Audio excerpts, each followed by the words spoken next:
Hi, this is Beth Azor, and this is my podcast, I Own a Shopping Center, Now What? So this past week, I flew to a client's headquartered hometown where they owned an asset that they've been having a hard time leasing. They do have a broker working on it. The broker did bring them a deal. The deal had some ups and downs for about 9 months. And I kept teasing them that I was going to fly to their city and take them by the hand and canvas and find a solution to this problem. In other words, a tenant by canvassing. They couldn't believe that I wanted to do that, but you guys know I love canvassing. And every month when we would be on a phone call, we'd spend 15 or 20 minutes talking about this deadbeat guy that was trying to buy this asset. It was just so frustrating. And I just didn't think that this guy was ever going to close. And I wanted to go up and just kind of walk around the market and see what we could find out.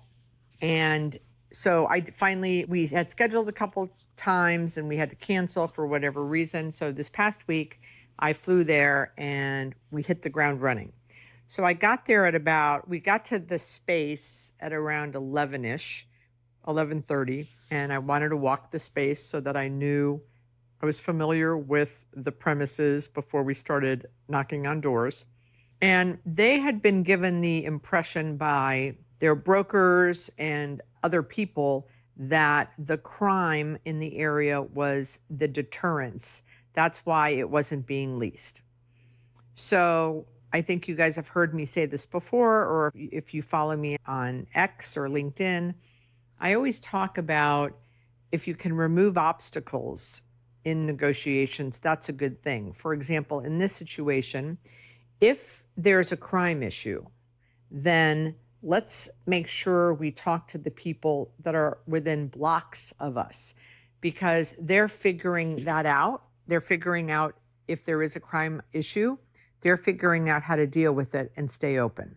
And that's one less issue we have to negotiate with because they're already in the market and they're doing well, presumably, and they figured it out. So we walk down the street and we come up to this business and I say there's a person standing outside this business and I said, hey, we've got this opportunity down the street.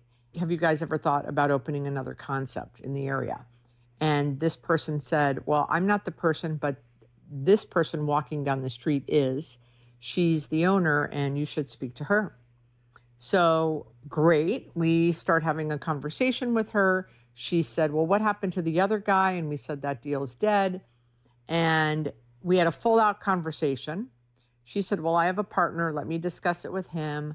They were also they had, I think, 3 or 4 locations and they were opening another location. So she said, maybe now's not a good time. But she said, what I've said is, she said, it doesn't help us that space is vacant. Like we need to get someone in there. And that's what I say all of the time. A rising tide lifts all boats. So I had also said to my clients, you guys need to form, if there's a crime issue, you all should form a committee, like a city improvement or a neighborhood improvement group. And they kind of rolled their eyes at me because they really just want to sell this asset and be done with it. But I said, if you end up still having this, over the next few months, 6 months, it would behoove you to maybe start something to try to start cleaning up the area or whatever. Well, it's so funny that this particular prospect number 1, she says, oh, I'm the president of the blah, blah, blah, blah, blah association in this area. So they both looked at me and they laughed. And so we leave her because she said she would reach out to her partner, and we go speak to other people in the area that also had, one had multiple locations that my clients didn't know all over town.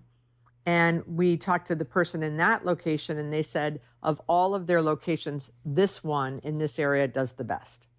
So my message to you all on this episode is not, obviously I love canvassing, but my point about this story is They could have hired the best brokers.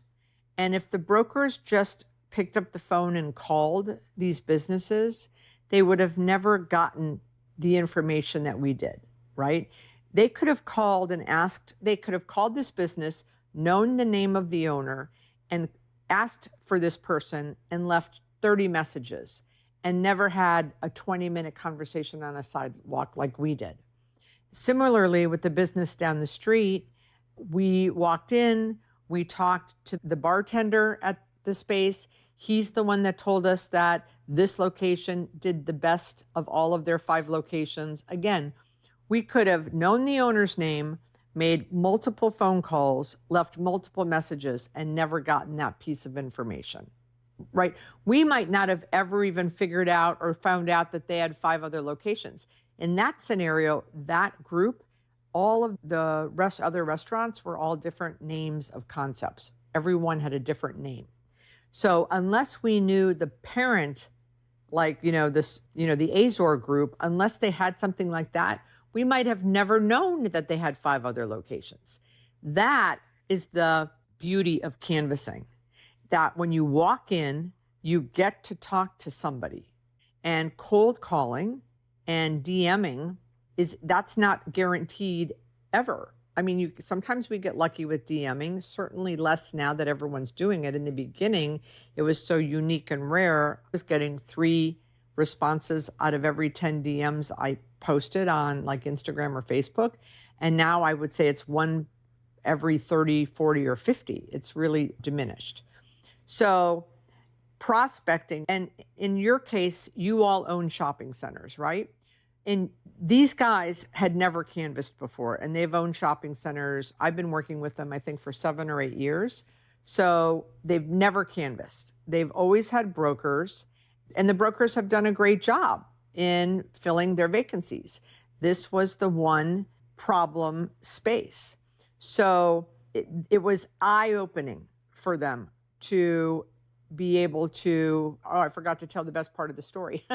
So after we left that little neighborhood area, we were going to another restaurant to eat lunch, but it was about 20 minutes away. So driving, and we were going to talk to that restaurant also about possibly looking at our space.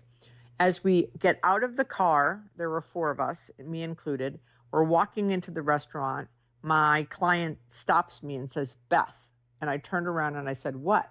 And he shows me his phone, and it was this person's partner who was calling, leaving a message saying, "My partner called. We're very interested in the space. Maybe we can come see it tomorrow. Can you call me?" We went back into the car, called this guy, this woman's partner, and had a very lovely conversation and scheduled a showing for the next day. Okay, that would have taken months if your broker or someone on your team is just doing cold calling.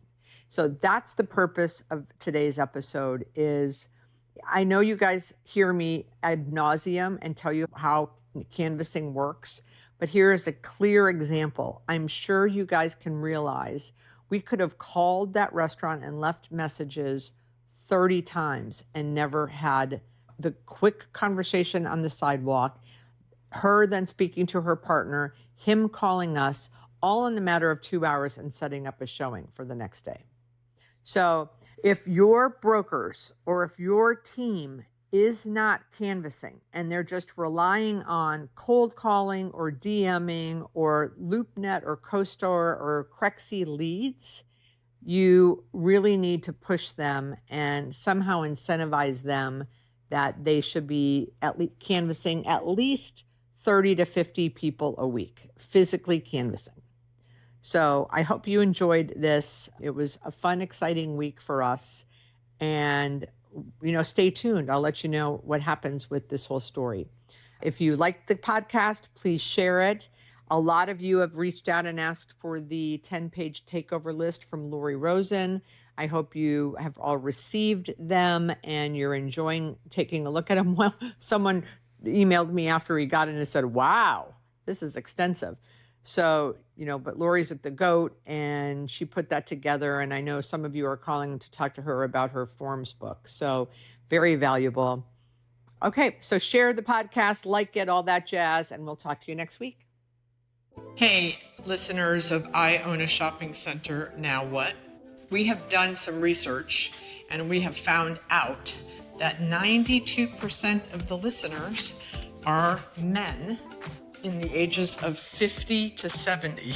So what I wanted to do is shout out to all of you. Thank you for listening. But I wanted to shout out to all of you. If you have a wife or a sister or a daughter, I have a conference every year in March called the Women's Real Estate Investment Summit.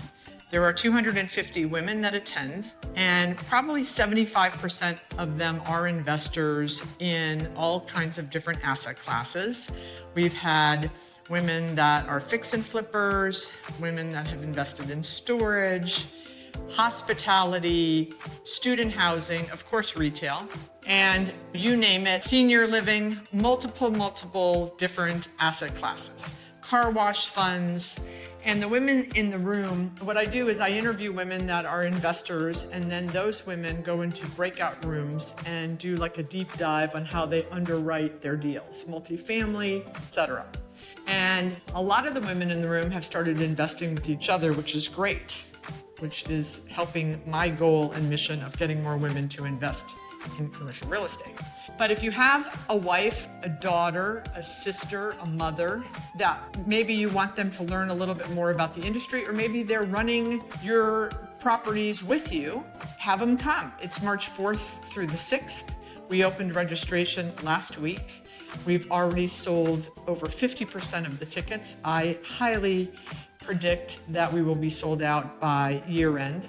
Maybe this would be a great holiday present for the woman in your life. So think about it. You can find out all of the information on bethazor.com. Just scroll down to the summit and you can read all about it there. It is life-changing for the women who attend. At least that's what all the testimonials tell me. And this will be our 6th year. So we've really honed it in and figured it out. So would love to see the ladies in your lives come and meet me and talk about real estate investing. Ciao.